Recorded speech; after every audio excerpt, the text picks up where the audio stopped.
আজ ১৩ই মার্চ সন্ত্রাস বিরোধী রাজু দিবস।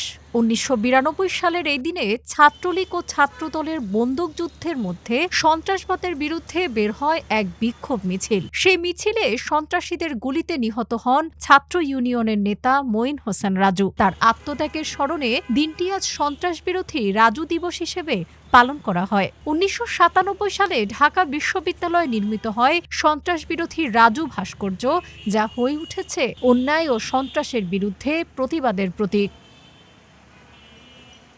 তবে দীর্ঘদিন ধরে জরাজীর্ণ অবস্থায় পড়ে আছে এই সন্ত্রাস বিরোধী রাজু ভাস্কর্য।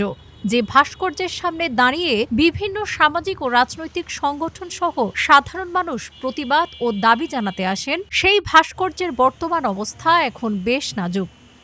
প্রতি বছর যে সংস্কারের প্রয়োজন সেটা দীর্ঘদিন ধরে হয় নাই। তো বর্তমানে যেটা হয়েছে, ঢাকা বিশ্ববিদ্যালয় কর্তৃপক্ষ এই বিষয়টা নজরে নিচ্ছেন, সিটি কর্পোরেশন এই বিষয়টা নজরে নিচ্ছেন। তারা উভয়ে যৌথ ইনভলভমেন্টে এইখানে চারুকলা অনুষদের ভাস্কর্য বিভাগ ওনারাও এটার সাথে যুক্ত আছেন এবং এটার অলরেডি পরিকল্পনা নেওয়া হয়েছে। এ বিষয়ে ছাত্র ইউনিয়নের সভাপতি মাহির শাহরিয়ার রেজা জানান, ভাস্কর্যটি সংস্কারের জন্য তাদের পক্ষ থেকে বারবার তাগাদা দেওয়া হলেও বিশ্ববিদ্যালয় প্রশাসনের পক্ষ থেকে তেমন কোনো উদ্যোগ দেখা যায়নি। বিশ্ববিদ্যালয়ের যে প্রশাসন রয়েছেন, বিশ্ববিদ্যালয় প্রশাসনের সঙ্গে আমরা আলাপ আলোচনা করেছি এবং তাদের কাছে আমরা বারবার আহ্বান জানিয়েছি যেন এই ভাস্কর্যটি অতি দ্রুত সময়ের ভেতরে সংস্কার করা হয়, এবং বিশ্ববিদ্যালয় প্রশাসন আমাদের আশ্বস্ত করেছেন তারা দ্রুত সময়ের ভেতরে এই ভাস্কর্যটি সংস্কার করবেন, এবং এই জন্য তারা একটি নির্দিষ্ট কমিটি গঠন করেছেন বলে আমাদের জানিয়েছেন। কিন্তু দুঃখের বিষয়, সেই কমিটি গঠনের কয়েক মাস হয়ে গেল, এখনো পর্যন্ত ভাস্কর্য সংস্কারের কাজ বিশ্ববিদ্যালয় প্রশাসন এখনো পর্যন্ত শুরু করে নাই। অন্যদিকে ঢাকা বিশ্ববিদ্যালয়ের চারুকলা অনুষদের ডিন আজহারুল ইসলাম শেখ জানান, ভাস্কর্যটির দায়িত্ব সম্পূর্ণভাবে বিশ্ববিদ্যালয় প্রশাসনের। রাজু ভাস্কর্যের সংস্কার নিয়ে ইতিমধ্যে একাধিকবার বৈঠকও হয়েছে। স্যার, আজকে ওই ১৩ই মার্চ রাজু দিবস। দীর্ঘদিন ধরে তো রাজু ভাস্কর্য আসলে সংস্কারবিহীন আর কি।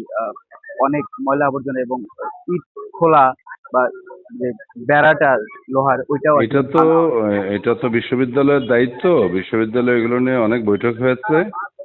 হ্যাঁ, তো সর্বশেষ কাজের যে কি পর্যায়ে আছে এটা আমার জানা নাই, কারণ এটা আমরা বলেছি এখানে মেইনলি দেখছে যে আমাদের ভাস্কর্য যে চারুকলা অনুষদের ভাস্কর্য বিভাগ, সেই ভাস্কর্য বিভাগ ওই শ্যামল চৌধুরীর সাথে আলাপ আলোচনা করে, উনি তো নির্মাতা, ওনার সাথে আলাপ আলোচনা করে এই জিনিসগুলোকে এটা রেস্টোরেশন করা।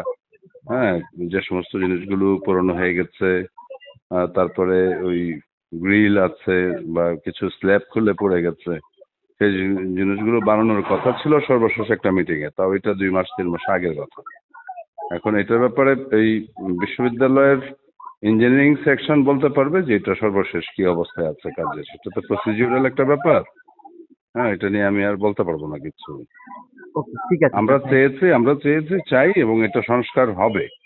ওই জিনিসটা এখানে যে মুক্ত মঞ্চের মতন আছে, সেই জিনিসগুলোকে রেখে গ্রিল কিংবা যে সমস্ত স্ল্যাব গুলো বেদিতে যেগুলো পড়ে গেছে এগুলো নিয়ে কাজ হবে, সংস্কার হবে, এতটুকুই জানি। রাজুর আত্মত্যাগ আজও শিক্ষার্থীদের অনুপ্রেরণা যোগায়।